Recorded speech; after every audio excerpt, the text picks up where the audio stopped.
The last year Mom took us camping, I was 11. We were staying in a truck bed camper, but the camper had been slid out of the bed and was standing on its metal leg stands. It was the first time we had done something like this, and I remember thinking how strange it looked, like a small house on stilts. The legs seemed thin and fragile, especially considering we were going to be sleeping in it. The campground was one we had visited before. It was a large, open area with lots of trees around the edges. There were other families camping there too, some in tents, some in trailers. It was the end of summer, and the weather had been perfect for camping. The days were warm and sunny, and the nights were cool but not too cold. We spent our days hiking and fishing, and our nights around the campfire, roasting marshmallows and telling stories. One night, after a particularly fun day, we went to bed as usual. The sky had been clear when we turned in, the stars bright and twinkling above us. I remember falling asleep quickly, tired from all the activity. But in the middle of the night, I woke up to a strange noise. At first, I couldn't place it. It was a low, rumbling sound, almost like a train in the distance. As I lay there, the noise grew louder, and the camper began to shake slightly. I sat up in bed, my heart pounding in my chest. I could see the fabric of the window curtains fluttering violently, even though the windows were shut tight. The whole camper seemed to be moving, swaying back and forth on its metal legs. My mom was sitting silently on her bed, looking worried and intense, her eyes darting around as if she was trying to see through the walls. "Mom?" I whispered, my voice barely audible over the noise of the storm outside. "What's happening?" She looked at me, her face pale in the dim light.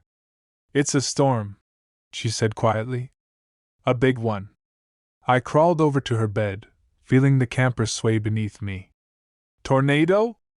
I asked, my voice trembling. She nodded, her eyes wide with fear. "We need to stay calm and listen. If it gets too close, we'll have to take cover." We both sat there, listening to the wind, which now sounded like a freight train barreling down on us. I could feel the camper swaying on its metal legs, creaking under the strain. I tried to stay calm, but the fear was overwhelming. I had never experienced anything like this before. The noise was deafening, and every gust of wind made me think the camper was going to topple over. "Shouldn't we get out?" I asked, my voice rising in panic. "There's nowhere to go," Mom replied. "We just have to wait it out." Time seemed to stretch forever. Every gust of wind made me think the camper was going to topple over. The sound of the storm outside was deafening, and every now and then, a loud thud would make me jump. It must have been debris hitting the camper, but in the dark, everything felt more ominous. I could hear things crashing and breaking outside, the wind tearing through the trees and throwing things around. I clung to my mom, trying to find some comfort in her presence. She wrapped her arms around me, holding me tight. "It's going to be okay," she whispered, but I could hear the uncertainty in her voice. The camper continued to sway, the metal legs creaking under the strain. I could feel every movement, every shift. It was like being on a boat in rough seas, only there was no water, just wind and darkness. The noise of the wind was so loud, it felt like it was inside my head, drowning out everything else. Suddenly, there was a loud crash, and the camper lurched violently to one side. I screamed, clutching my mom even tighter. For a moment I thought we were going to tip over, but then the camper righted itself, swaying back and forth. The noise outside was deafening, a constant roar that seemed to be getting closer. I don't know how long we sat there, holding each other, listening to the storm rage outside. It felt like hours, but it was probably only minutes. Eventually, the roar began to fade. The wind still howled, but it was no longer the all-encompassing roar of a tornado. The camper still swayed, but not as violently. I could see the tension slowly leaving my mom's shoulders, though she still looked wary. When the storm finally passed, we ventured outside to see the damage. The campground was a mess. A couple of smaller trailers had been knocked over, lying on their sides like fallen toys. Tree branches and debris were scattered everywhere. The air smelled of wet earth and broken wood. The most striking thing was the Girl Scout troop that had been camping in tents nearby. Their tents had been picked up by the tornado, lifted 3 to 5 feet into the air, and then dropped back down, collapsing them. The girls had spent the rest of the night huddled in the campground bathroom, a sizable building with multiple stalls and showers. I remember seeing their scared, pale faces as they emerged in the morning, looking like they'd been through a war. In the daylight, the storm's terror seemed almost surreal. The sun was shining, the sky was clear, and it was hard to believe the chaos of the night before. But the evidence was all around us. We were lucky. Our camper had held, despite the wind and the shaking. As we walked around the campground, we saw the extent of the damage. Trees had been uprooted, their roots sticking up like giant claws. Picnic tables were overturned, and debris was scattered everywhere. People were beginning to come out of their shelters, looking around in shock. Some were checking their belongings, others were talking in hushed voices, sharing their experiences. Mom and I made our way to the main building, where a crowd had gathered. The campground staff were doing their best to organize everyone, making sure no one was hurt and providing what assistance they could. I saw the Girl Scouts again, huddled together, their leader talking to one of the staff members. They looked exhausted, but relieved to be safe. We spent the rest of the day helping to clean up. It was a slow process, but everyone pitched in. We cleared away fallen branches, righted overturned tables, and did what we could to make the campground livable again. It was hard work, but it felt good to be doing something, to be helping. That night, as we sat around a makeshift campfire, the mood was somber. Everyone was tired, and the events of the night before were still fresh in our minds. We talked quietly, sharing our experiences and our relief that things hadn't been worse. I listened as the adults talked about the tornado, about how lucky we had been. I didn't say much, still processing everything that had happened. In the days that followed, the campground slowly returned to normal. Repairs were made, and the debris was cleared away. But the memory of that night stayed with us. Every time I heard the wind, I would feel a shiver of fear, remembering the sound of the tornado, the feeling of the campers swaying beneath me. We never went camping again after that.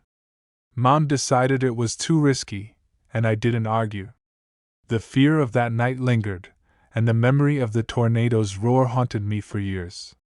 Even now, the sound of a strong wind can send a shiver down my spine, taking me back to that night when we sat in the camper, listening to the train that was a tornado somewhere out in the darkness. Looking back, I realize how lucky we were. The tornado could have done much more damage, could have hurt or even killed us. But we survived, and that experience taught me a lot about the power of nature and the importance of being prepared. It's a lesson I carry with me to this day, a reminder of how quickly things can change and how important it is to stay calm in the face of danger. The cold night air hit my face as I stepped out of my tent, shivering slightly despite my thick hoodie.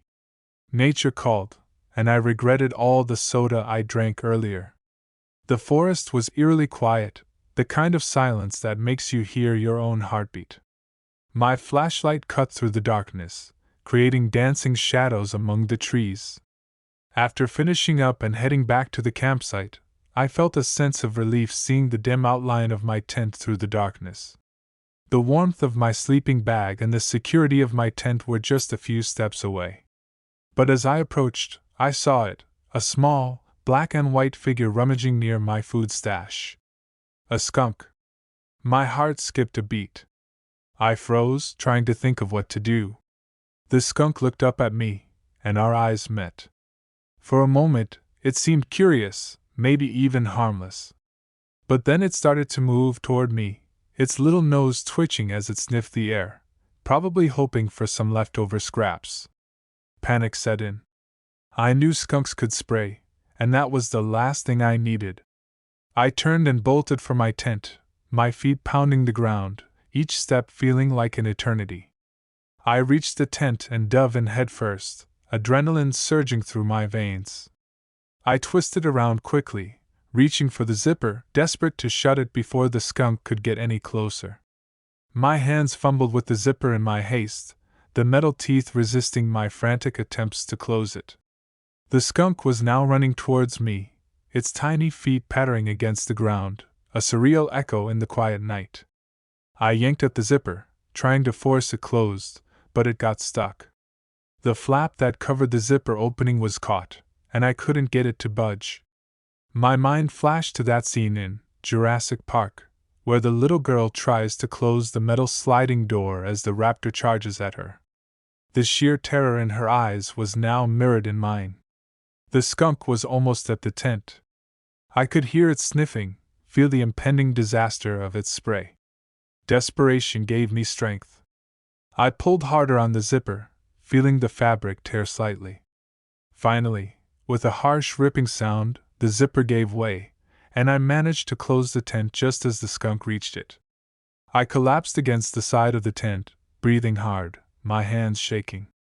Inside the thin polyester walls, I could hear the skunk scratching and sniffing outside, but it couldn't get in. I was safe for now.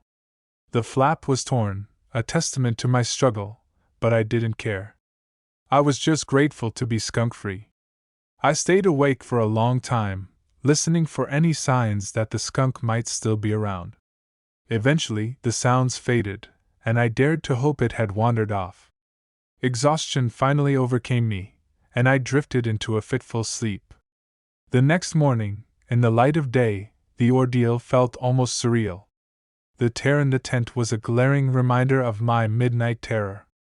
I packed up quickly, deciding I would never use that tent again. As soon as we got home, I threw it away, the memory of that night something I hoped to never relive. Last year, my friends and I decided to go camping in Yellowstone. We were about 7 miles into Hayden Valley, deep in the wilderness. The day had been beautiful, and we were all enjoying the sense of being far away from civilization. As the sun began to set, we started setting up camp, but a miscommunication led to me getting separated from the group. One moment I was gathering firewood, and the next they were gone. Panic set in quickly. The vastness of the valley seemed to close in on me, the distant mountains feeling even more remote. I called out for my friends, but there was no response, only the sound of the wind and the rustling of leaves. My heart raced as I realized how truly alone I was. I decided to find a higher spot to get a better view of the area, hoping to spot them. Climbing a small hill, I scanned the valley below, my eyes desperately searching for any sign of movement. It was then that I felt a presence behind me. Turning around, I froze in place. About 30 yards away, 2 bison stood still, their massive forms silhouetted against the fading light. They stared at me with dark, unreadable eyes. For a moment, time seemed to stand still. Then, without warning, they started to charge. Adrenaline surged through my body. I ran downhill as fast as I could, my legs pumping harder than they ever had. The ground blurred beneath me, and all I could think about was getting away. I glanced back, hoping they had stopped, but they were still coming, their hooves thundering against the earth. Ahead, I saw a stream and a cluster of fallen trees. I pushed myself harder, the sound of the bison growing louder. I reached the stream, splashing through the cold water, and scrambled up onto the tangled mass of fallen trees. My chest heaved with exertion and fear. The bison stopped at the edge of the stream, their eyes still locked on me. For a few agonizing seconds, they just stood there, staring. My mind raced, fearing the worst. But then, as if losing interest, they turned and walked away, their enormous bodies moving slowly back into the valley. I stayed perched on the fallen trees for a while, my breath coming in ragged gasps. My heart pounded in my chest, the terror of those moments lingering like a bad dream. When I finally felt safe enough to move, I climbed down and cautiously made my way back towards where I hoped my friends would be. To my immense relief, I found them not far from where I had lost them. The reunion was silent but filled with unspoken relief. We quickly packed up and decided to head back to a more populated area of the park, the incident a stark reminder of how vulnerable we were in the wild.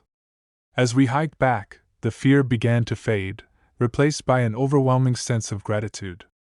Being chased by those bison had been the most terrifying experience of my life, and the isolation of the valley only amplified that fear. But it also taught me the importance of staying together and being aware of my surroundings. Back at home, the memory of those dark, staring eyes and the sound of pounding hooves haunted me for weeks.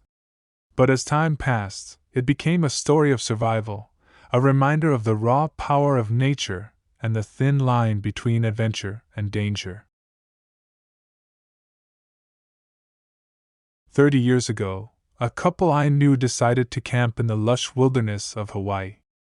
They were adventurous and loved the serenity of nature. The man, Dave, was always the brave one, leading their hikes and setting up camp. His partner, Lisa, followed him with a smile, trusting his instincts completely. That trust, however, was brutally shattered one fateful night. Their campsite was nestled deep within a dense forest, far from the tourist trails. They had picked the spot for its secluded beauty, unaware of the danger lurking in the shadows. The day had been perfect, filled with exploring hidden trails and swimming in crystal-clear streams. As night fell, they settled into their tent, exhausted but content. The gentle sounds of the forest and the distant crash of waves lulled them to sleep. No one knows exactly what happened next. Sometime in the dead of night, an intruder crept into their campsite. The details are murky, but what is clear is that Dave and Lisa were attacked while they slept. The assailant's weapon, an object of blunt force, brought a swift and brutal end to their peace. Dave didn't stand a chance. The blows to his head were fatal, and he likely died without ever waking up. Lisa, however, was not as fortunate. She survived the initial attack, but the injuries she sustained were devastating. She was left severely disabled, both physically and mentally. The once vibrant woman was reduced to a shadow of her former self, forever haunted by that night. The investigation that followed was thorough but ultimately fruitless. The local police scoured the area for evidence, interviewed anyone who might have seen or heard something, and even brought in outside experts. Despite their efforts, no one was ever arrested. The case went cold, and the brutal crime faded into local legend, a dark stain on the otherwise idyllic landscape. Lisa's life after the attack was a long, painful journey. Her family moved her back to the mainland where she required constant care. The vibrant spark in her eyes was replaced with a distant, haunted look. She rarely spoke of that night, but the trauma was evident in every scar and in the tremor of her hands. Years passed, and the world moved on. New campers came to Hawaii, drawn by its beauty and the allure of adventure. But the locals remembered. They spoke in hushed tones about the unsolved crime, a cautionary tale for those who ventured too far from safety. For me, knowing them added a personal weight to the story. Dave and Lisa were not just names in a tragic tale. They were friends, people with whom I had shared meals and laughter. The horror of what happened to them became a constant reminder of the unpredictability of life and the darkness that can exist even in the most beautiful places. Whenever I hear the sound of waves or the rustling of leaves at night, I think of them. The forest, once a place of refuge and peace, now holds an edge of menace. The memory of that night in Hawaii lingers, a chilling whisper in the shadows, a reminder of the fragile line between safety and danger. The story ends without resolution, the crime still unsolved, and Lisa's life forever altered. It serves as a stark reminder of the vulnerability we all share, no matter how prepared we think we are. The beauty of nature can mask its dangers, and sometimes, those dangers are all too human.